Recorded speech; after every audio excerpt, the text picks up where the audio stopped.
महाराष्ट्र में कांग्रेस एनसीपी गठबंधन टूटने के बाद अब प्रदेश में राष्ट्रपति शासन भी लग चुका है। अब चार बड़ी पार्टियां अपने अपने मुद्दों के साथ जनता के बीच में हैं। बीजेपी ने शिवसेना से बरसों पुरानी दोस्ती तोड़कर अकेले चुनावी अखाड़े में उतरने का ऐलान किया और बीजेपी का ये कदम एक सोची समझी रणनीति का हिस्सा भी बताया जा रहा है। भले ही कांग्रेस के साथ साथ अब शिवसेना भी मोदी लहर पर निशाना साध रही हो, लेकिन बीजेपी को अभी भी नरेंद्र मोदी पर पूरा भरोसा है और पार्टी का मानना है कि जनता के बीच मोदी का जो क्रेज है वो दूसरी किसी पार्टी के नेता का नहीं। मोदी ही वो चेहरा है जो अपने दम पर वोट खींचने की कुव्वत रखते हैं और यही वो वक्त है जब वो सहयोगियों पर अपनी निर्भरता कम कर सकती है। शिवसेना जैसी पार्टियां अपने क्षेत्रीय हितों को ही प्राथमिकता देते हैं, जबकि मोदी की पहचान एक ऐसे राजनेता की है जो केवल राष्ट्रहित की बात करता है। उपचुनाव में बीजेपी के खराब प्रदर्शन के चलते शिवसेना का ये मानना था कि वो बीजेपी पर दबाव डालकर खुद के पास सत्ता रख सकती है, जबकि बीजेपी मानती है कि लोकसभा चुनाव में ऐतिहासिक कामयाबी के बाद पार्टी खुद को आत्मनिर्भर और मजबूत करने की दिशा में बढ़ती दिख रही है। महाराष्ट्र में लोकसभा चुनाव में बीजेपी को शिवसेना से ज्यादा सीटें मिली थी, इसलिए बीजेपी के मुकाबले शिवसेना के लिए ये चुनाव ज्यादा चुनौतीपूर्ण है। कांग्रेस एनसीपी गठबंधन टूटने के साथ ही ये दोनों भी अकेले ही चुनाव मैदान में हैं और चुनाव में बेहतरीन प्रदर्शन करने का दावा भी कर रहे हैं। महाराष्ट्र में चौतरफा मुकाबले होने के पूरे आसार हैं। जो पार्टी ज्यादा संगठित होगी, जनता भी उसी का ही साथ देगी। अब देखना है कि आखिर महाराष्ट्र में क्या बनेंगे नए समीकरण। महाराष्ट्र में किसकी बनेगी सरकार, किस पार्टी का जनता देगी साथ।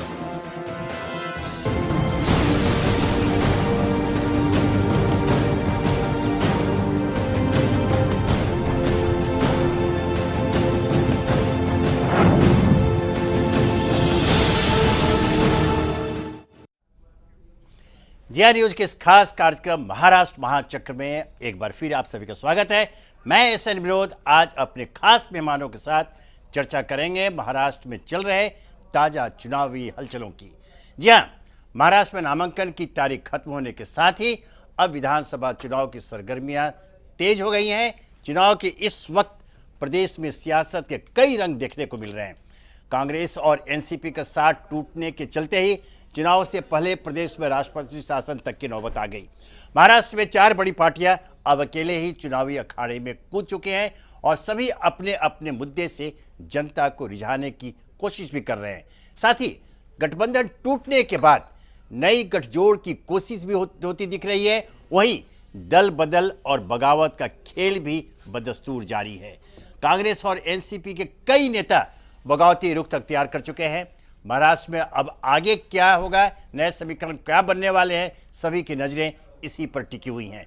महाराष्ट्र महाचक्र में आज हम इन्हीं मुद्दों पर चर्चा करेंगे और इसमें हमारा साथ देने के लिए मौजूद है वरिष्ठ पत्रकार राकेश कपूर जी, बीजेपी के नेता दिनेश प्रताप जी, नागपुर से हमारे साथ होंगे एमएनएस नेता हेमंत गडकरी जी, साथ ही मुंबई से हमारे साथ जुड़ेंगे शिवसेना नेता सुभाष सावंत और कांग्रेस नेता बीजी शिंदे जी। तो चलिए शुरू करते हैं महाराष्ट्र महाचक्र का आज का सफर।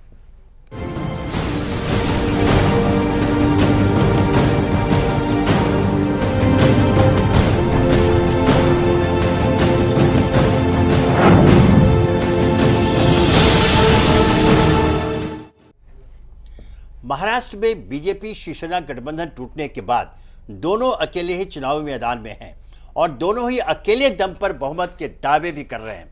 बीजेपी भले ही शिवसेना पर सीधे हमला नहीं कर रही है, लेकिन शिवसेना जरूर बीजेपी पर निशाना साधती दिख रही है। बीजेपी पर शिवसेना का निशाना, औरंगजेब जैसा होगा बीजेपी का हाल। अब नहीं है मोदी लहर। बीजेपी से भले ही 25 सालों तक दोस्ती का साथ निभाया हो, लेकिन गठबंधन टूटने के साथ ही शिवसेना ने बीजेपी पर निशाना साधना शुरू कर दिया है। शिवसेना अब इशारों इशारों में बीजेपी पर हिंदुत्व के मुद्दे को राजनीतिक इस्तेमाल का आरोप लगा रही है। शिवसेना अध्यक्ष उद्धव ठाकरे ने अपनी रैली में बीजेपी पर जमकर हमले किए। उन्होंने कहा, मैं मुख्यमंत्री पद के लिए लालायित नहीं हूं, लेकिन अगर आप मुझे चुनौती देने जा रहे हैं तो मैं आपको दिखाऊंगा कि मैं अपने गढ़ में चुनाव लड़ूंगा और मुख्यमंत्री बनूंगा। बीजेपी लगातार उन सीटों की भी मांग कर रही थी जो कई साल से शिवसेना की है। लोकसभा चुनाव में महाराष्ट्र ने मजबूती से मोदी को वोट दिया, पर बदले में शिवसेना को क्या मिला? विश्वासघात। अपनी रैली में उद्धव ठाकरे ने बीजेपी को न केवल चुनौती दी, बल्कि प्रधानमंत्री नरेंद्र मोदी की लहर को भी सिरे से खारिज करते दिखाई दिए। अब हकीकत बदल गई है। मैंने कभी नहीं कहा कि कोई मोदी लहर नहीं थी, लेकिन आज हकीकत अलग है। अगर वाकई कोई लहर थी तो हालिया उपचुनाव में उल्टे नतीजे क्यों आए? शिवसेना बीजेपी पर हमले का कोई मौका नहीं छोड़ रही, लेकिन बीजेपी शिवसेना पर निशाना साधने से बच रही है। बीजेपी अपनी पूरी ताकत कांग्रेस और एनसीपी के खिलाफ ही लगाती दिखाई दे रही है। देखिए, हमने तो यह तय कर दिया है कि हमारी सीधी लड़ाई ये कांग्रेस और राष्ट्रवादी कांग्रेस के साथ है, और इसलिए अन्य किसी के ऊपर न कोई टीका करेंगे न टिप्पणी करेंगे। एक और शिवसेना बीजेपी पर हमले कर रही है, तो वहीं दूसरी ओर उसने गोपीनाथ मुंडे की बेटी पंकजा मुंडे की पर्ली विधानसभा सीट से अपना कोई उम्मीदवार नहीं उतारा। शिवसेना के इस कदम का पंकजा मुंडे स्वागत भी कर रही हैं। हम अलग अलग भी लड़ रहे होंगे, हम सब अपनी सीटें ज़्यादा से ज़्यादा चुन के लाने के लिए लड़ रहे होंगे, तो भी मेरे खिलाफ उन्होंने मेरी जो ये जंग है आज सरकार के खिलाफ मुंडे साहब का नाम रखने के लिए, उसमें उन्होंने जो उम्मीदवार न देके बहुत अच्छा मेरे इस संघर्ष में मुझे साथ दिया। बीजेपी को महाराष्ट्र में बहुमत का भरोसा, रणनीति बनाने में जुटे पार्टी के नेता। बीजेपी का शिवसेना से गठबंधन टूट चुका है, लेकिन पार्टी को भरोसा है कि मोदी लहर के चलते पार्टी बहुमत पाने में कामयाब होगी। महाराष्ट्र के चुनाव प्रभारी ओम माथुर चुनाव को लेकर बीजेपी अध्यक्ष अमित शाह के साथ बैठकर रणनीति भी बना रहे हैं।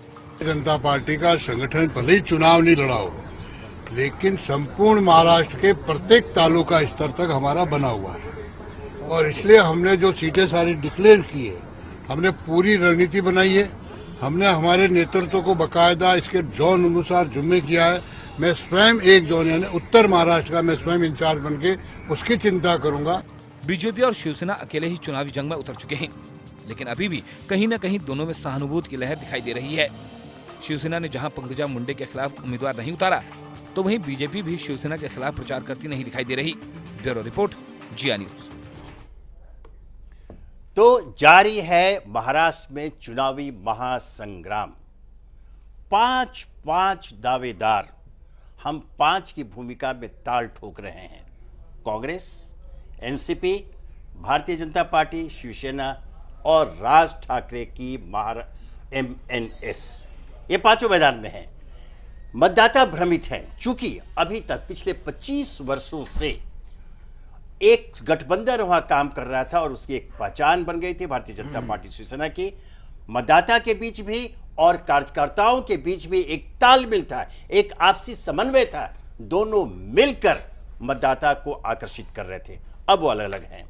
इसी प्रकार पिछले 15 वर्षों से कांग्रेस और राष्ट्रवादी कांग्रेस के बीच तालमेल था, गठबंधन था, दोनों मिलकर लड़ते थे। एक दूसरे के वोट उनको ट्रांसफर होते थे, वो विजयश्री प्राप्त करते थे, और पिछले 15 वर्षों से यह गठबंधन सत्ता में मौजूद था। टूट गया। एनसीपी ने समर्थन वापस लिया, वहां की सरकार भी चली गई, राष्ट्रपति शासन भी लागू हो गया।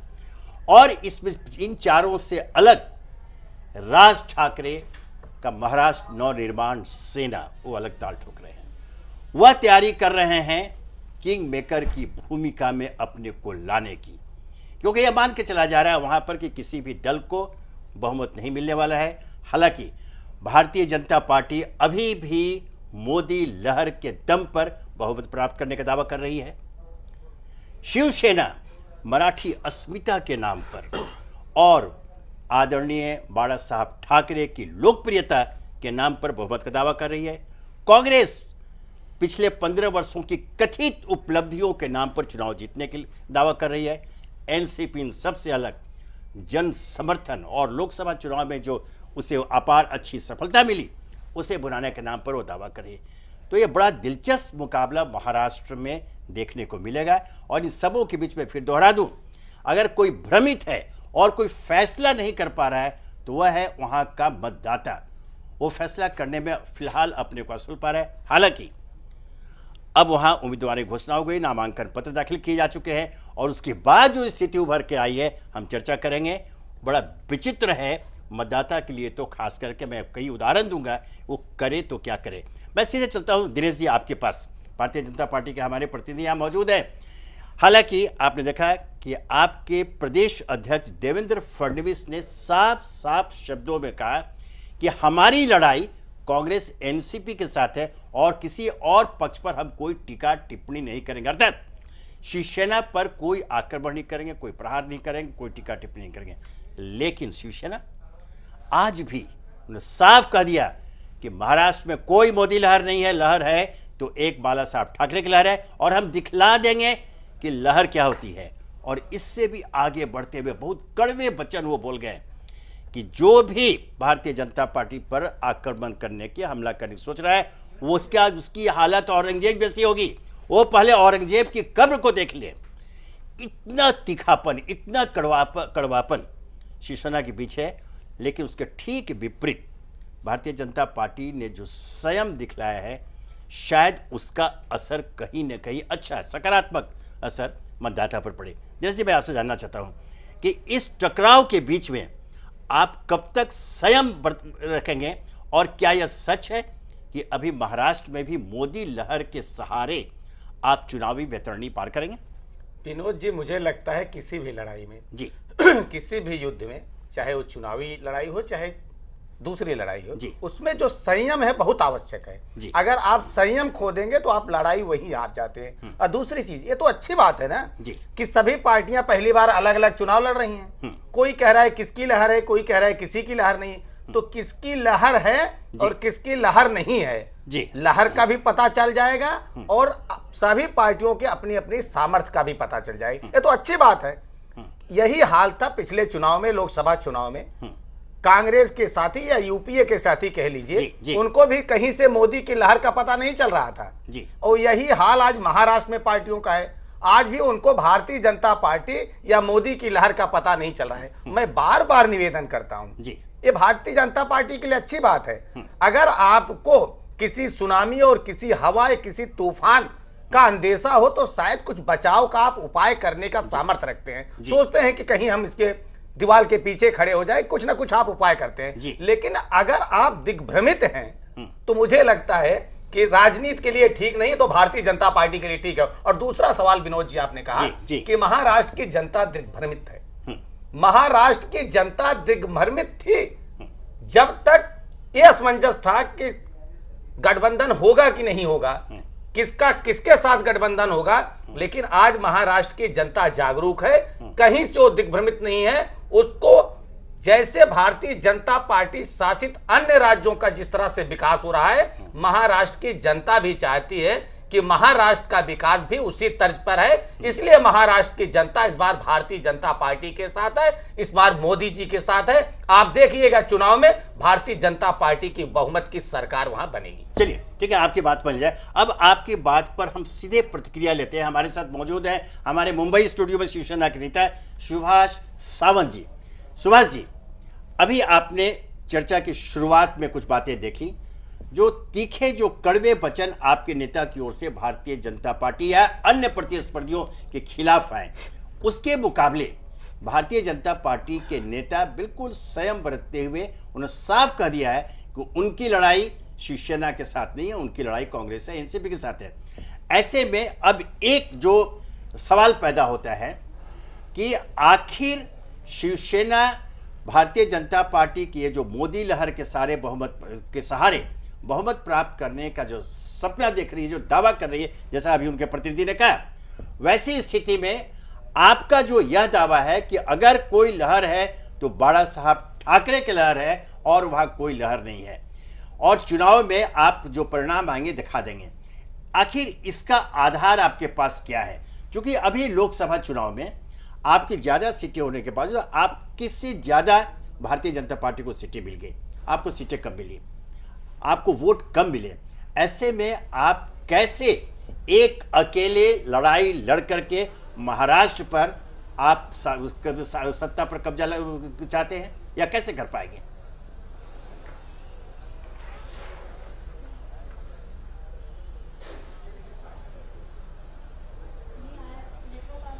जी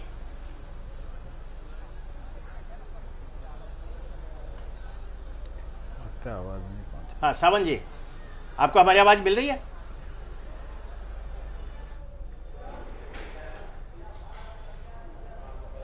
अच्छा, लगता है कि हमारा संपर्क उनसे टूट गया, उनके पास अब फिर आएंगे। इस बीच में तो हम बात कर लेते हैं कांग्रेस के जो हमारे नेता वहां मौजूद है, शिंदे साहब से हम बात कर लें।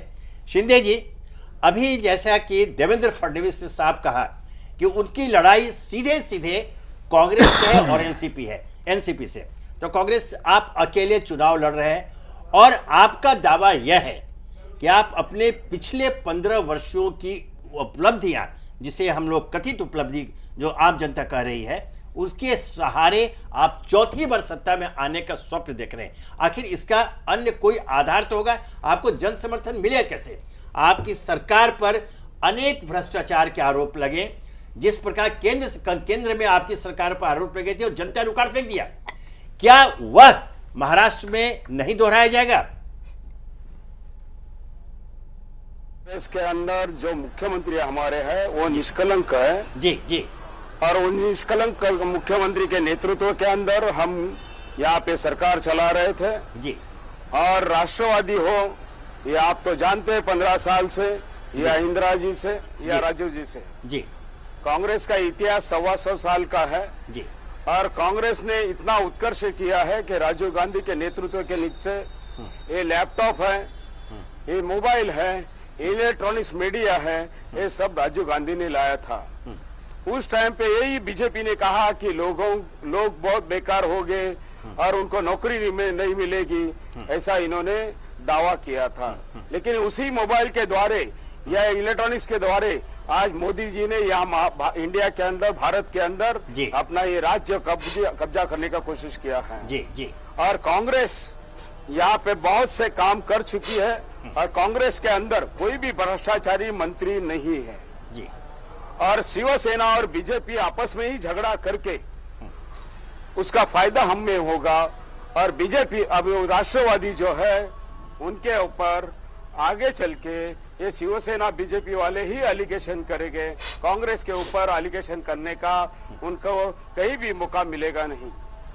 अच्छा, आपके पास हम फिर आएंगे। इस बीच में दिनेश जी, अभी राज ठाकरे एक बहुत बड़ी रैली कर रहे हैं, हम एक बार देख लेते हैं कि उस रैली का क्या स्वरूप है, क्या है और क्या बोलते हैं। 10-15 दिवसापूर्वीची गोष्ट तुम्हाला सांगतो। 10-15 दिवसापूर्वी मला कळू शकतं, पत्रकार बांधवांना कळू शकतं, उघड सगळ्या गोष्टी आहेत। त्यातल्या एका पत्रकार बांधवाने मला सांगितलं, बडे शरद पवारांचा भारतीय जनता पक्षाच्या एका नेत्याला फोन गेला आणि त्यांनी सांगितलं, तुम्ही युती तोडली की अर्ध्या तासात मी तोडतो, सगळं ठरवून।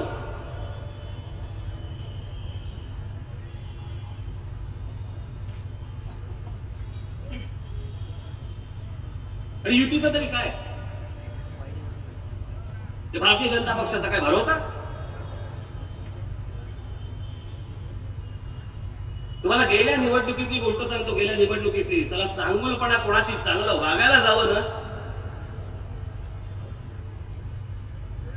अर्थात आपण चांगलेपणाने वागतो याचा अर्थ असा नाही की मला त्यांच्याकडनं पण तीच अपेक्षा असावी।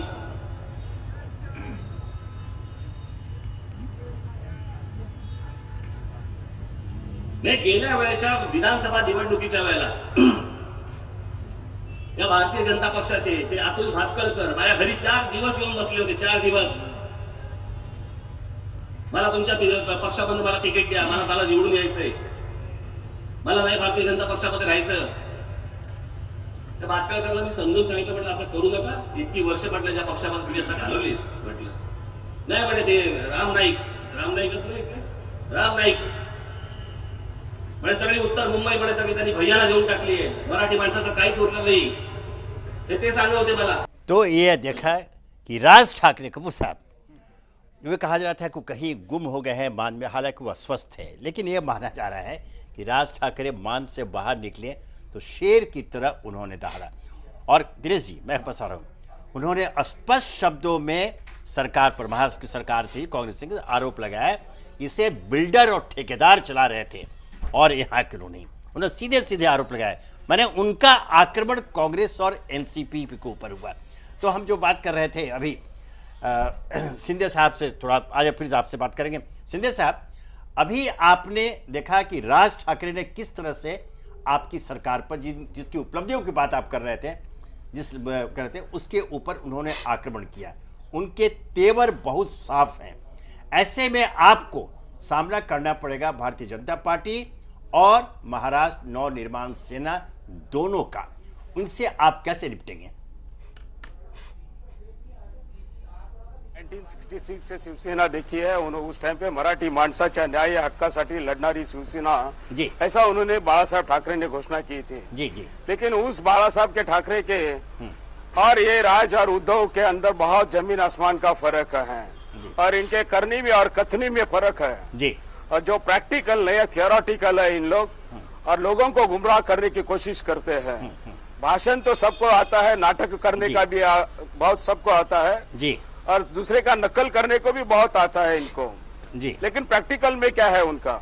आपका टोल के बारे में उन्होंने आवाज उठाया था। जी जी उस टोल के बारे में कई दिन के बाद वो शांति से बैठ गए। जी। कार्यकर्ताओं को खामोखाम उन्होंने गुमराह किया और उसका फायदा इन्होंने उठाया, ऐसा मैं ऐलान करता हूं उनके ऊपर।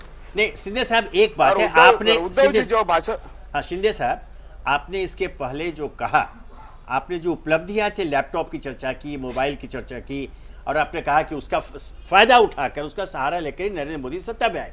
लेकिन ठीक यही बातें आपके नेता लोकसभा चुनाव में पूरे देश में दोहरा रहे थे, लेकिन देश की जनता ने नहीं माना। देश की जनता ने आपको रिजेक्ट कर दिया, आपको सत्ता से बाहर कर दिया। तो आप कैसे उम्मीद करते हैं कि इसी मुद्दे के सहारे, जो मुद्दा फेल कर गया आपका, उसमें फिर उस मुद्दे के सहारे आप महाराष्ट्र चुनाव जीतना चाहते हैं? यह कैसे संभव है?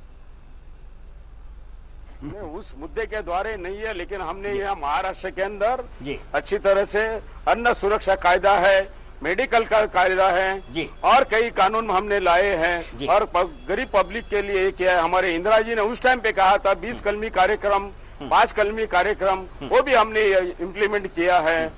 हाँ, पब्लिक के पास, शेतकरी के पास, किसान के पास, उनको जो चाहिए हमें देने का हमारे अवसर मिला है। जी जी और कई किसान ये हो गए है, लेकिन वो हमारा गलती नहीं है, वो है ये बीजेपी शिवसेना जो है जिस तरह से चलती है, वहाँ पे जाके पब्लिक को अलग का तरीके से ग्लोबल पॉलिसी जिसको बोला जाता है जी, हैमरिंग करते रहते हैं और तो वो ठीक है, कांग्रेस को बदनाम करने की कोशिश करते हैं। ठीक है, कांग्रेस को बदनाम करने की कोशिश कर रही है भारतीय। आपके ऊपर सीधा आरोप है ना जी कि आप कांग्रेस को बदनाम करने के लिए आप ग्लोबल पॉलिसी की बात करते हैं। नहीं विनोद जी, जी जो हमारे कांग्रेस के शिंदे जी कह रहे हैं, जी आपने कहा कि राजीव गांधी कंप्यूटर लाए, लैपटॉप लाए, मोबाइल लाए, जी इसलिए लाए थे कि आप 2G का घोटाला करिए, इसलिए लाए थे कि आप 3G का घोटाला करिए, इसलिए लाए थे कि आप जीजा जी के नाम पे घोटाला करिए, इसलिए लाए थे कि आप मामा जी के नाम पे घोटाला करिए, नंबर 1। और दूसरा आपने कहा कि महाराष्ट्र के किसी भी नेता पे भ्रष्टाचार का आरोप नहीं है। तो अपने आपने मुख्यमंत्री को किस बात के लिए बदला था,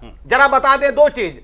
और अगर ये नहीं था तो आदर्श घोटाला कौन सा आदर्श स्थापित कर रहा था महाराष्ट्र में आपके और एनसीपी की सरकार ने? सिंचाई घोटाले में कौन सा आदर्श स्थापित किया कांग्रेस और एनसीपी की सरकार ने? विदर्भ में किसानों ने जो आत्महत्याएं की थी, कौन सा आदर्श स्थापित किया आपकी सरकार ने? आप कह रहे हैं कि हमारे सरकार में कोई भ्रष्टाचार और कांग्रेस तो पर्यायवाची शब्द बन गए हैं। शिंदे साहब, कम से कम सोचने के पहले एक बार विचार कर लिया करिए कि हम क्या कहने जा रहे हैं।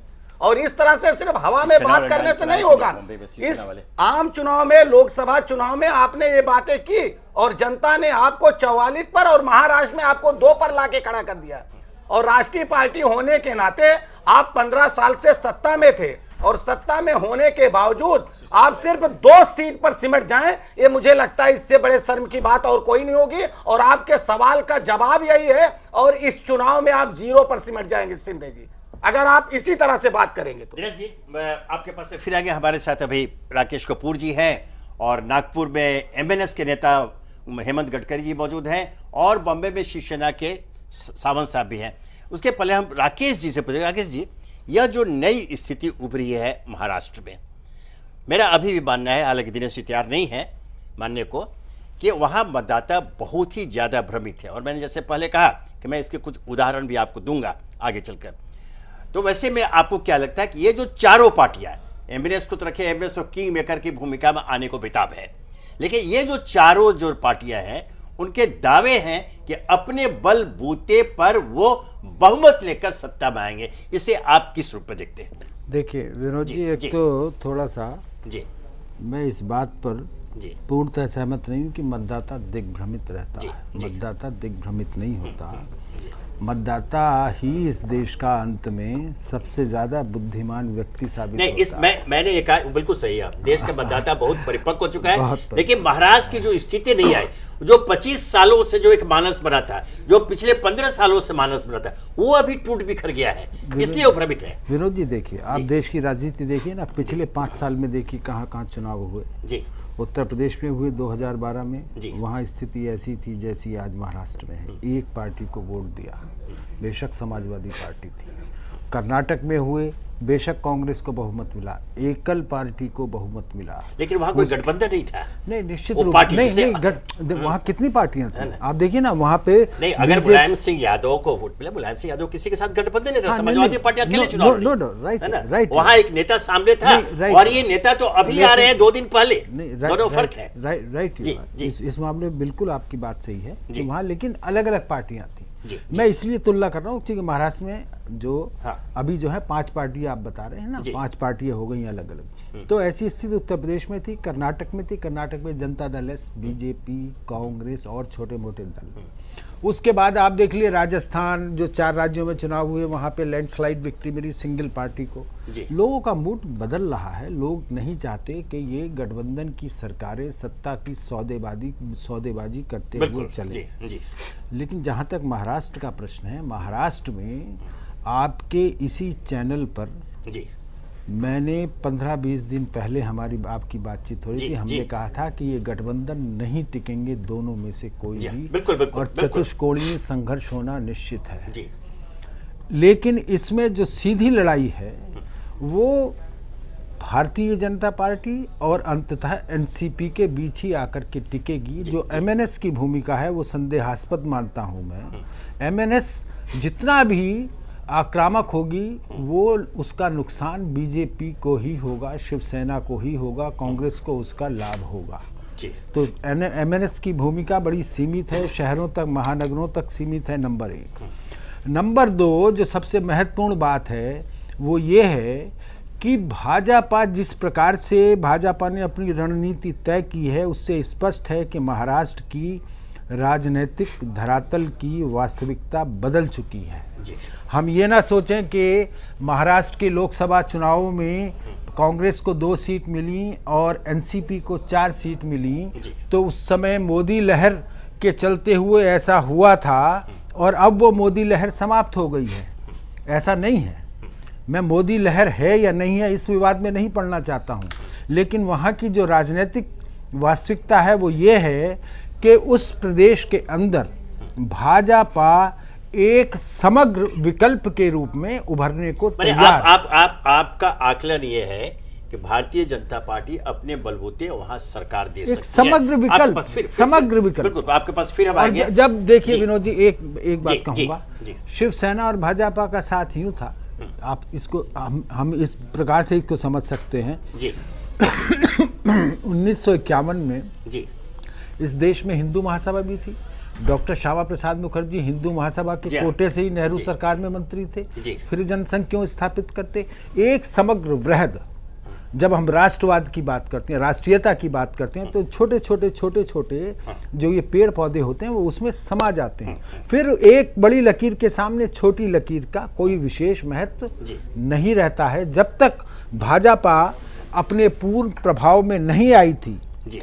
तब तक वहाँ शिवसेना की भूमिका बाल ठाकरे ने, चाहे आप कहें शुरू में दक्षिण भारतीयों के खिलाफ, उसके बाद गुजरातियों के खिलाफ, फिर अपने उत्तर भारतीयों के खिलाफ आक्रामक होकर के उसको उभारा। वो खेल समाप्त हो चुका है। भाजपा एक बड़े फलक पर बड़े राष्ट्रवाद की एक पार्टी है, और उसका सीधा विरोध वैचारिक आधार पर कांग्रेस से है, कम्युनिस्टों से है, जी। और समाजवादियों से है। ठीक है, सीधी बात। आपके पास से फिर आएंगे। मैं सीधे चलता हूं अब सुभाष सावंत जी के पास। शिवसेना के हमारे नेता मौजूद है हमारे साथ, क्योंकि उस समय हमारा संपर्क नहीं हुआ था, अब हमारे साथ आ गए। सावंत जी, अभी तक की चर्चा आपने सुनी, आपके ऊपर सीधा आरोप यह लग रहा है, बल्कि आपके ऊपर यह संदेह प्रकट किया जा रहा है कि शिवसेना का खेल खत्म हो चुका है, और एक समग्र पार्टी के रूप में भारतीय जनता पार्टी को महाराष्ट्र की जनता वहां सत्ता सौंप देगी, ये उम्र है। मैं उसके अलावा दूसरा आपसे ये जानना चाह रहा हूं, जैसे शुरुआत में हमने बात की, है ना, शुरुआत में एक बात जो की कि जिस प्रकार से आपकी ओर से बिल्कुल बहुत आक्रामक होकर भारतीय जनता पार्टी और विरोधियों पर जो बातें कही जा रही, जो तीखे वचन, तीखे बोल आ रहे हैं, औरंगजेब की कब्र तक को इशारा कर दिया गया कि दुश्मन हमारे जो हैं औरंगजेब की कब्र को पहले देख ले। इसका ये बहुत ही सीधा सीधा एक जो है आक्रमण है, एक चेतावनी है। तो इस वातावरण में ऐसे माहौल को पैदा करके, तो क्या आप अपनी पुरानी जो शिवसेना की संस्कृति जो पहचानी जाती थी, उग्रता और आक्रमण, क्या उसके सहारे आप चुनाव जीतना चाहते हैं अब? नहीं, पहले जो नागपुर के कौन थे बीजेपी के महाशय अभी जो बात कर रहे थे? नहीं, हमारे यहाँ है दिनेश जी, दिनेश प्रताप जी, जी दिल्ली में है, दिल्ली में है। ये कौन है? बीजेपी के? हाँ जी, बीजेपी के? हाँ जी, हाँ। हाँ, उनको जरा थोड़ा बात करने में थोड़ा तमीज सिखाइए। अच्छा। कि बाल ठाकरे न कहे, बाला साहब ठाकरे कहे। जरा संस्कृति में आ जाए। बाल ठाकरे ठाकरे नहीं, वो बाला साहब थे। तो ये जरा बात उनको दोबारा ऐसा मत कीजिए, बोले हमको दर्द होता है उसके बाद।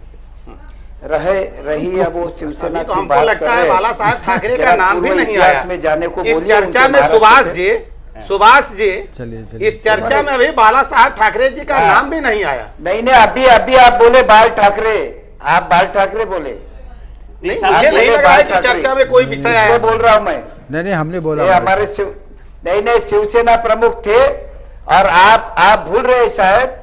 अगर आपको दिल्ली में है तो हमारे सम्मानीय देश के पंतप्रधान, माजी पंतप्रधान अटल बिहारी वाजपेयी सुभाष जी, आपको सुनने में कहीं जरूर भ्रम है। साहब से पूछिए, अगर आप भूल गए तो आपके और किसी नेता से पूछिए कि शिवसेना महाराष्ट्र में क्या थी। आप वजूद की बात करते हो, आप इतने दिमाग में हवा मत डालिए। मैं बताना चाहता हूँ, शिवसेना महाराष्ट्र में है, शिवसेना महाराष्ट्र में रहेगी, चाहे जैसे भी हो आक्रामकता। हमारे शिवसेना का जो काम करने का तरीका है, हम किसी के पीठ के अंदर खंजर नहीं डालते, हम किसी को गले लगा के पीछे से खंजर नहीं मारते। हम जो बात करते सीधी बात करते। और इस महाराष्ट्र में आपको पता तो चलेगा, मोदी जी की लहर है, मोदी जी का हम सम्मान करते। एक जबरदस्त पंतप्रधान इस देश को मिला है। वो गलती से आपके बीजेपी में आ गया है, उनको आरएसएस से ही पंतप्रधान बनना चाहिए था, लेकिन वो बात रहने दीजिए। लेकिन मैं बीच में जब टूटना चाहूंगा, सुभाष जी बीच में, महाराष्ट्र मैं बीच में आपसे जानना चाहूँ, आपने कहा कि महाराष्ट्र में मोदी लहर है, मतलब आप ये स्वीकार कर रहे हैं, जबकि आपके नेता उद्धव ठाकरे ने कहा कि यहाँ कोई मोदी लहर नहीं है। अगर कोई लहर है तो बाला साहब ठाकरे। देखिए, महाराष्ट्र में मोदी लहर, देखो महाराष्ट्र के मोदी जी अच्छे हैं, मोदी साहब अच्छे हैं, मोदी जी का काम करने का ढंग अलग है। ये शिवसेना कभी भी नहीं बोलती है कि नहीं है। लेकिन अगर ये बोलते हैं कि सिर्फ मोदी जी की लहर है, तो जरा आम जनता से भी पूछ लीजिए, उनको बोलिए। इधर बाला साहब ने इतने साल बैठ के कुर्सी पे टीवी नहीं देखा है, चैनल नहीं देखा है, उन्होंने दिल से यहाँ काम किया है। अटल बिहारी वाजपेयी के साथ में, अडवाणी साहब के साथ में, आज स्वर्गवासी प्रमोद महाजन नहीं है, नहीं तो वो बताते थे शिवसेना क्या है, शिवसेना का वजूद क्या है। वो वजूद पहले भी था, अब भी रहेगा और कल भी रहेगा। 15 अक्टूबर के बाद 19 अक्टूबर को आपको पता चलेगा कि शिवसेना का वजूद क्या है। हमारी उंगली पकड़ के इस महाराष्ट्र में, हमारा हाथ पकड़ के इस महाराष्ट्र में अब चलने लगे। और जब बड़ा भाई पहले बोलते थे, अब आपको बड़ा भाई बाजू में हटकर आपको अच्छी दुनिया दिखने लगी और अभी शिवसेना कुछ नहीं है। पता चल जाएगा 19 तारीख को। भाई साहब मत बोलिए, जिसने आपको अच्छा बोला है, बड़ा छोटा भाई करके आपको गले लगाया, हम उसमें से है। हम कभी भी पीछे से छुरी मारने का काम नहीं करते। गठबंधन बीजेपी ने तोड़ा है, उद्धव साहब ने नहीं तोड़ा है। गठबंधन की स्वार्थ के लिए तोड़ा है, उद्धव साहब ने नहीं तोड़ा है। उद्धव साहब 1995 में जब महायुति की सत्ता आ गई, तब भी शिवसेना मुख्यमंत्री थे, तभी शिवसेना का मुख्यमंत्री था, तब गोपीनाथ मुंडे उप मुख्यमंत्री थे, तब उनको लगा नहीं था। लेकिन अब क्या हो गया, आईजी, हमारे मराठी में मन है, आईजीच्या जीवावर बाईजी उधार, यानी किसी के जान पर कोई भी कुर्बान होता है तो उसका सेहरा सिर्फ वो कुर्बान वाले को नहीं मिलता है, जो बड़ा बात करते हैं ना, उसको मिलता है। ये ऐसा नहीं चलता। और महाराष्ट्र संतों की भूमि है, मराठों की भूमि है, मराठों की भूमि छत्रपति शिवाजी महाराज की भूमि है। और हम जो लड़ाई कर रहे हैं मराठियों के लिए, तो हमारा प्राथमिकता है लेकिन हिंदू के लिए उससे भी बड़ी प्राथमिकता है, और हिंदुत्व के लिए तो हमारे जी जान से हम काम करेंगे। बिल्कुल बिल्कुल। भले बीजेपी ने अपना हिंदुत्व छोड़ दिया होगा, लेकिन महाराष्ट्र में हिंदुत्व हम नहीं छोड़ेंगे। सावंत जी, एक सवाल और, अभी आपने अपनी बात में कहा कि आप बड़े भाई और भाजपा छोटे भाई की भूमिका में थी, लेकिन उससे पीठ में खंजर हो गया। ये तो नकली भाइयों की बात हो गई। अब जरा असली भाइयों पर आ जाए। अभी राज ठाकरे अभी मान से बाहर आकर जिस तरह उन्होंने दहाड़ा है, आपने सुना, और अभी तक यह ऐसा लग रहा था कि मराठी अस्मिता के नाम पर एक बार फिर दोनों भाई उद्धव और राज साथ में आ जाएंगे, और तब निश्चित रूप से मैं अभी भी लिख के देना तैयार हूं, अगर ऐसी स्थिति पैदा होती है तो पूरे महाराष्ट्र में चुनावी वातावरण ही, चुनावी समीकरण भी बदल जाएंगे। लेकिन अब राज ठाकरे के आज के बयान के बाद ऐसा कुछ नहीं लग रहा है कि वो आपके साथ आएंगे। फिर तो आपको एक मोर्चा भाई राज ठाकरे के खिलाफ भी खोलना पड़ेगा। नहीं, देखिए, आज किसी के साथ में मोर्चा खोलने की बात नहीं है भाई साहब जी। आज महाराष्ट्र को जो 15 साल में जो कांग्रेस ने पीछे लेके गए हैं, उसके बारे सोचने की बात है। हमको जब कोई दर्द देता है ना, तब हम बात करते हैं, नहीं तो इतने में गले मार के चला है। देखो, राज ठाकरे साहब अपने जगह पे है, उद्धव साहब अक्सर जगह के, शिव सैनिक जो अपने जगह पे है। ये मराठी का मुद्दा है, ये अभी 4-5 सालों से है। इससे पहले जब शिवसेना की स्थापना हो गई, तब से मराठी का मुद्दा हुआ है। लाखों मराठियों को काम मिला है, लाखों मराठियों को सम्मान मिला है। फिर आप वो अभी बेचारे प्रमोद महाजन साहब नहीं है, इसलिए दुख होता है जी। मुंडे जी नहीं है, इसलिए दुख होता है। नहीं तो वो भी बोल देते थे कि इस मराठी का मुद्दा जो है वो हमारे परम पूज्य बाला साहब ठाकरे जी ने किया है। ये अभी ठीक है, होता है। अभी सबको बात करने का इस देश में सुविधा है, लोकशाही में कोई भी कुछ भी बात कर सकते हैं। लेकिन महाराष्ट्र में लोगों ने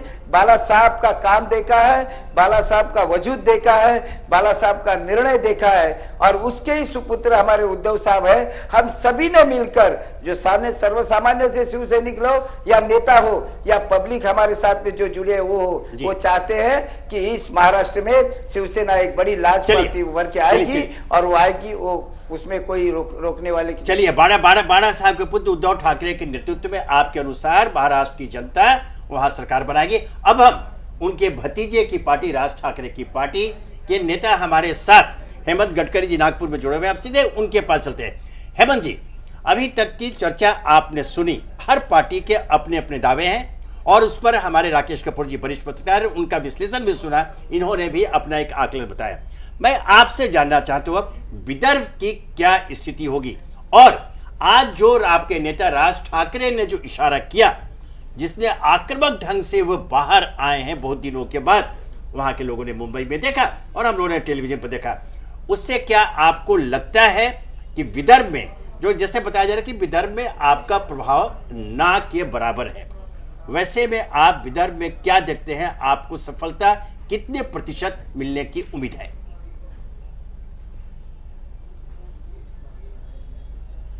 विदर्भ में हमें अच्छी सफलता मिलेगी जी, क्योंकि विदर्भ के लोगों के साथ में, और सिर्फ विदर्भ नहीं, समूचे महाराष्ट्र की जनता के साथ में गए 15 साल इस आघाड़ी नामक पिछाड़ी सरकार ने जो रवैया दिखाया है, जो घिनौना खेल खेला है, उस कारण समूची महाराष्ट्र की जनता इनसे नाराज है। आज सभी क्षेत्र में ये महाराष्ट्र पीछे लेके गए हैं, और रहा हमारे प्रभाव के बाद, मैं तुम्हारे को कहना चाहूंगा कि विनोद साहब, आप नागपुर से बिलोंग करते हुए, हमारे पक्ष के अध्यक्ष सन्माननीय राज साहब ठाकरे गए महानगर पालिका के चुनाव में प्रचार के हेतु न आने के बावजूद भी हमने नागपुर शहर के उपराजधानी के शहर में कम कैंडिडेट लड़ाकर बहुत अच्छे मत प्राप्त किए थे, और हमने कारपोरेटर भी चुन के लाए थे। चंद्रपुर शहर के एरिया में हो, वणी शहर के एरिया, वणी की नगर परिषद आज विदर्भ के हमारे हाथ में है। चंद्रपुर में हमारे जिला परिषद सदस्य सभापति है आज भारतीय जनता पार्टी के सुधीर मुनगंटीवार जो भूतपूर्व प्रदेश अध्यक्ष है, इन्होंने हमारी मदद मांगी जिला परिषद में बैठने के लिए। काफी जगह पे हमारे नगर परिषद सदस्य चुन के आए, जिला परिषद सदस्य चुन के आए, पंचायत समिति सदस्य चुन के आए, नागपुर में कारपोरेटर, चंद्रपुर में महानगर पालिका में कारपोरेटर चुन के आए। और मैं यकीन के साथ, विश्वास के साथ आपको ये बताना चाहता हूं कि आने वाले इलेक्शन में विदर्भ से महाराष्ट्र नवनिर्माण सेना के विधायक भी चुन के आएंगे, क्योंकि ये 15 साल का आघाड़ी सरकार का जो अपयश है और कुछ कर दिखाने की जो उम्मीद, माननीय राज साहब का व्यक्तिमत्व जो है, जो बोलते हैं वो करके दिखाने की जो उनमें ताकत है, ये समूचे महाराष्ट्र ने देखा है। और इसलिए हमें पूरे विश्वास है कि किसी भी हालत में महाराष्ट्र नवनिर्माण सेना के विधायक सबसे ज्यादा इस बार चुन के आएंगे। किसी की लहर वहर की नहीं है यहाँ पे, ना मोदी साहब की लहर है, ना आदरणीय बाला साहब की लहर है। लोग यहाँ पे अगर किसी की लहर पसंद करना चाहते हैं मतदाता, तो वो विकास की लहर पसंद करना चाहते हैं। क्योंकि जब भी आपके स्टूडियो में जो शिंदे साहब बैठे, कांग्रेस के प्रतिनिधि है, उन्होंने कितना झूठ बोला है, उन्होंने अन्न सुरक्षा की बात की है। उनको मैं आमंत्रित करता हूँ, विनोद साहब मुझे प्लीज कंप्लीट कर दीजिए। बहुत देर के बाद आपने मुझे बोलने का मौका दिया। नहीं बोलिए। तो अन्न सुरक्षा विधायक की बात कर रहे थे शिंदे साहब, उनको मैं नागपुर में आमंत्रित करता हूं, मैं उनको गढ़चिरौली या हमारे मेळघाट में लेके चलता हूं। कुपोषण के कारण छोटे छोटे बच्चे बेचारे अपने माँ के गोद में दम तोड़ देते हैं। कुपोषण का प्रमाण क्या है? आज कितनी विपरीत परिस्थिति, कितनी भीषण परिस्थिति हमारे नागपुर में है। ये आघाड़ी की सरकार सुरक्षा की बात करती है। नागपुर में एक डॉक्टर के लड़के को अभी 15 दिन पहले उठा के घर से लेके गए और उसका मर्डर कर डाला। पूरा नागपुर बेचारा दुख में शामिल था। ऐसी परिस्थिति है। महिला सुरक्षित नहीं है, छोटे लड़के सुरक्षित नहीं है। नागपुर में जमीन माफिया है। विदर्भ में कोई भी आदमी बेचारा छोटा सा घर बनाना चाहता है, प्लॉट लेता है, तो उसका प्लॉट ये गुंडे हड़प लेते हैं और वहां पे वसूली और गुंडागिरी की बातें होती है। पूरा समूचा महाराष्ट्र में क्या परिस्थिति है, सभी स्तर पर ये पीछे लेके गए हैं। काश्तकारों की आत्महत्या, आज विदर्भ में 50,000 से ज्यादा काश्तकारों की आत्महत्या हुई। और ये सिर्फ एसी कैबिन में बैठ के, ठंडे एसी कैबिन में बैठ के सिर्फ आत्महत्या की संख्या गिनते हैं। इन्हें शर्म आना चाहिए। किस क्षेत्र में इन्होंने विकास किया? सभी क्षेत्रों में इनका असफल होना। और इसीलिए ये चार पक्षों को गली से दिल्ली वाया मुंबई तक लोगों ने आजमाया है। और मत मांगने का अगर किसी को नैतिक अधिकार इस चुनाव में है, तो वो केवल महाराष्ट्र नवनिर्माण सेना को है, राज साहब को है, और हमारे सभी जो उम्मीदवार जो खड़े किए हैं उनको सिर्फ मत मांगने का अधिकार है। चाहे कांग्रेस हो, एनसीपी हो, भारतीय जनता पार्टी हो, शिवसेना हो, इन्होंने मत मांगने का अधिकार खो दिया है। और इसीलिए हमें पूरा यकीन है, ये जो घिनौना खेल 15 साल से लोगों ने देखा है इस आघाड़ी नामक पिछड़ी सरकार का, और जो ये 15 दिन पहले ये महायुति के जो दो प्रमुख पक्ष थे, मुख्यमंत्री बनने के लिए इन्होंने युति तोड़ डाली। सत्ता के पहले ये ऐसा तमाशा कर रहे थे। ये समूचा तमाशा महाराष्ट्र की जनता के सामने गया है। अब लोगों को सिर्फ आशा है तो केवल महाराष्ट्र नवनिर्माण सेना पे है। और हम यकीन के साथ आपको बता देना चाहते हैं साहब, और आप नागपुर से बिलोंग करते हो विनोद साहब, आपको भी मालूम है कि महाराष्ट्र नवनिर्माण सेना ने टोल जो अवैध वसूली होती थी, यहाँ पे काटोल रोड नाका हो या अपने चंद्रपुर रोड का एक नाका हो, ये बंद किया। उसके लिए 10-10 दिन हमारे कार्यकर्ता जेल में गए। जनता की जो लूट होती थी वो रुकवाने का काम, उसके लिए प्रामाणिक प्रयत्न अगर किसी ने किया है तो महाराष्ट्र नवनिर्माण सेना ने किया है। महाराष्ट्र में रोजगार मिलना चाहिए स्थानिक लोगों को। इसके लिए आक्रामक आंदोलन करने के बावजूद हमारे नेता आदरणीय राज साहब ठाकरे पे 90 केसेस ये आघाड़ी नामक पिछड़ी सरकार के गृह विभाग ने लगाए हैं, आर पाटिल जी ने लगाए हैं। 90 केसेस किस लिए? एक भी घोटाला हमारे किसी भी विधायक के नाम पे नहीं है। स्वच्छ प्रतिमा का पक्ष है। और इसीलिए मैं 10 बार यही गिनाना चाहूंगा कि मत मांगने का अगर नैतिक अधिकार किसी को है तो वो केवल महाराष्ट्र नवनिर्माण सेना को है। चलिए, ये आपका पक्ष है, मान लिया। अब आपसे मैं एक सीधा प्रश्न पूछता हूं कि विदर्भ में आप अपना मुख्य प्रतिद्वंदी किस दल को मानते हैं, किसके साथ आपकी लड़ाई है, बताओ।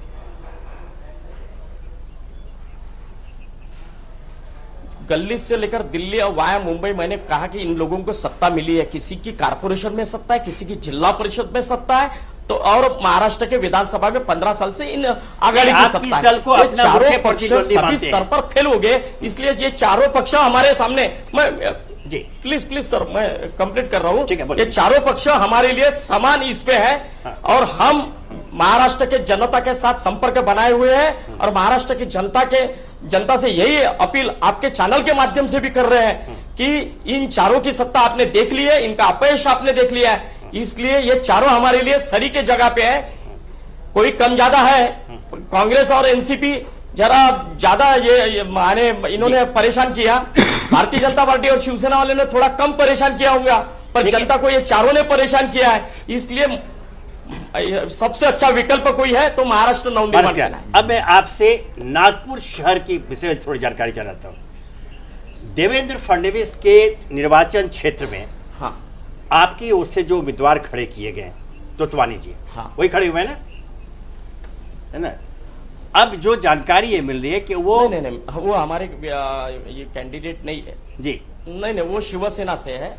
शिवसेना से खड़े हैं पंजू तोतवानी जी, वो हमारे पार्टी से नहीं है।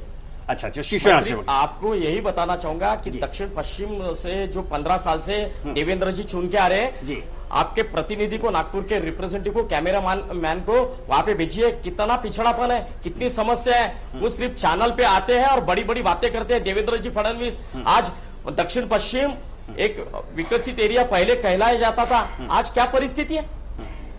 आज इतनी विचित्र परिस्थिति है वहां पे दक्षिण पश्चिम में। सिर्फ चैनल पे आके बात करने से नहीं होता। 15 साल आपको लोगों ने मौका दिया है काम करने का, आपने क्या काम किया? अच्छा, एक आखिरी सवाल। खुद आपके कैमरामैन और आपके रिप्रेजेंटेटिव को ले जाने के लिए तैयार हूँ वहां पे। ठीक है हेमंत जी, आपके पास हमारी ब्लूप्रिंट पे पूरा महाराष्ट्र के विकास की बात की है। एक और हमारी ब्लूप्रिंट आई है 25 तारीख को, और हमारे ब्लूप्रिंट में हमने दावा किया है कि अगर हमारे को मौका दिया जाएगा तो जो अशक्य लग रहा है वो शक्य करने की हेमंत जी, बात करते हैं। हेमंत जी साहब हमारे साथ करके दिखाने की रखते हैं। हेमंत जी, हमारे साथ वरिष्ठ पत्रकार राकेश कपूर जी, वो आपसे कुछ पूछ सकते हैं। नहीं, मैं इनसे कुछ पूछना नहीं चाहता हूँ। मैं तो सिर्फ ये कहता हूँ वो चैनल जो होते हैं वो पार्टी प्रचार का मंच नहीं होते हैं। लेकिन मैं विनोद जी एक बात ये वहाँ पर कह रहा हूँ कि जो बार बार प्रमोद महाजन का नाम, जो ये शिवसेना के कौन महानुभाव है, नेताजी हैं आपके, ये बार बार ले रहे हैं। अगर प्रमोद महाजन आज होते, सुभाष सावंत, तो सुभाष सावंत, तो अगर प्रमोद महाजन आज जीवित होते तो सबसे पहले गठबंधन तोड़ देते। उसकी वजह बताता हूँ। प्रमोद महाजन, प्रमोद महाजन से मेरी अच्छी मित्रता रही है जी। प्रमोद महाजन आरएसएस के भी कार्यकर्ता थे।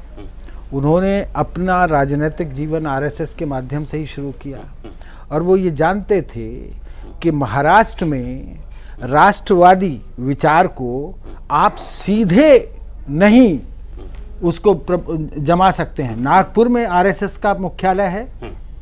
जनसंघ 1977 से पहले तक वहाँ पर स्थापित नहीं हो सकी। महाराष्ट्र में पार्टी नहीं बन सकी थी। आपको याद होगा 77 में इमरजेंसी लगने के बाद जो चुनाव हुए, वहाँ से प्रादुर्भाव बीजेपी बनने या जनसंघ का वहाँ से शुरू हुआ है। मेरा सिर्फ निवेदन ये है कि आज की परिस्थितियों में जो शिवसेना और बीजेपी के गठबंधन का भाजपा को कोई फायदा नहीं हुआ है। आप देखिए 5 वर्ष ये सत्ता में रहे दोनों, उसका नुकसान इनको कितना हुआ? 15 साल तक सत्ता से बाहर। उसका कारण क्या था? शिवसेना का एक मुख्यमंत्री मनोहर जोशी, उसके बाद नारायण राणे, वो मुझे पता नहीं उनकी क्या छवि है आज भी। उस जमाने में भी माफिया डॉन की छवि होती थी उनकी बॉम्बे के। तो इस वहाँ जमीनों का जो कारोबार हुआ उसका पूरा खामियाजा भाजपा को और शिवसेना दोनों को ही भुगतना पड़ा, और उसका परिणाम यह हुआ कि 15 वर्ष तक ये दोनों पार्टियां सत्ता से बाहर रहीं। अब ऐसी परिस्थितियों में लोकसभा चुनावों में शिवसेना को वोट नहीं मिला, क्षमा कीजिए, नरेंद्र मोदी को वोट मिला है, शिवसेना को वोट नहीं मिला है। शिवसेना की नैया पार हुई है बीजेपी की वजह से। शिवसेना अगर अकेले लड़ती तो शायद उद्धव ठाकरे भी चुनाव हार जाते। उद्धव ठाकरे भी चुनाव हार जाते अगर बीजेपी के खिलाफ लड़ते इन लोकसभा चुनावों में। इसलिए मेरा विनम्र निवेदन है, अभी पता चल जाएगा। मेरा विनम्र निवेदन है कि जो शिवसेना की राजनीति है वो परिवारवाद की है। What is Shiv Sena? Single family rule. ये लोकतंत्र है, ये आक्रामक, और जो जिस प्रकार से ये तालिबानी राजनीति करते हैं वो दौर खत्म हो गया, उसको भूल जाइए। वो दौर नहीं आने, बाल ठाकरे कहिए, बाला साहब ठाकरे कहिए, कोई फर्क नहीं पड़ता है, पता चल जाएगा, कोई फर्क नहीं पड़ता। 19 सवाल यह है कि हम हम 18वीं सदी में नहीं रह रहे हैं, पत्रकार जी, 19 तारीख को 18वीं सदी में नहीं रह रहे, हम 20वीं 21वीं सदी में, हम 21वीं सदी में पहुंच गए हैं हुजूर। नहीं, मैं सिर्फ निवेदन करना चाहता हूं सुभाष जी से। ठीक है, ठीक है, देखिए इस भारतीय लोकतंत्र में जनता ही सुभाष जी जनार्दन होती है, वही तय करते हैं कि किसको राज सिंहासन मिलना है और किसको राज सिंहासन से उतारना है। और जिसकी बात आप कर रहे हैं कि भारतीय जनता पार्टी ने पीठ में छुरा भोंका, भारतीय जनता पार्टी कभी भी किसी पार्टी से गठबंधन कभी नहीं तोड़ती, इतिहास रहा है। भारतीय जनता पार्टी एक पार्टी है जो गठबंधन बनाती है और उस धर्म को अंतिम समय तक निभाना चाहती है। सुन लीजिए, और मुझे लगता है जिसकी चर्चा बार बार कर रहे हैं, अगर आज माननीय बाला साहब ठाकरे जी होते तो स्थिति ना होती। आज सिर्फ उद्धव ठाकरे जी की हठधर्मिता और शिवसेना की हठधर्मिता की वजह से गठबंधन टूटा है, और इसका खामियाजा भी आपको इस विधानसभा के चुनाव में आपको प्राप्त करना होगा। और विनोद जी जो चर्चा कर रहे हैं किसी की लहर नहीं है। मैं एक चीज सुभाष जी आपसे निवेदन करना चाहता हूं कि आज भारतीय राजनीति में नरेंद्र मोदी के कद का कोई नेता अगर हो जो वोटर्स को या जनता को अपनी तरफ आकर्षित कर सके और वोट को कन्वर्ट कर सके, अगर ये है, आप दूसरे देशों में देखिए, आज अमेरिका में नहीं, आज बात ही छोड़ दीजिए। धीरे जी, अब हमारे समय को सुभाष जी मैं आपके पास आ रहा हूँ, सुभाष जी मैं आपके ही पास आ रहा हूँ। एक आखिरी सवाल, अब हमारा समय समाप्त हो रहा है। अभी मैं थोड़ा सा मुझे भ्रम था, इसलिए मैंने गडकरी जी से उसको स्पष्ट कर लिया है। आपके वहां जो महाराष्ट्र के प्रदेश अध्यक्ष है भारतीय जनता पार्टी के देवेंद्र फडणवीस, उनके चुनाव क्षेत्र में आपकी पार्टी की ओर से एक तोतवानी नामक व्यक्ति, वहां एक प्रभावशाली व्यक्ति हैं, उनको टिकट देकर नामांकन भरवाया गया। इसके पीछे क्या रहस्य मैं जानना चाहता हूं, और अगर आपको जानकारी है तो मैं जानकारी एक दे दूं, मैं एक जानकारी आपको दे दूं कि जब देवेंद्र फडणवीस देना, भाई साहब मेरा नहीं, मैं आपको मेरा एक बात सुनिए। हाँ जी, मेरा एक बात सुनिए जी। हम जो टिकट देना, किसको देना, क्या देना जी, ये सब पार्टी का सवाल आता है, उसमें मैं अंदर नहीं जाना चाहता हूं।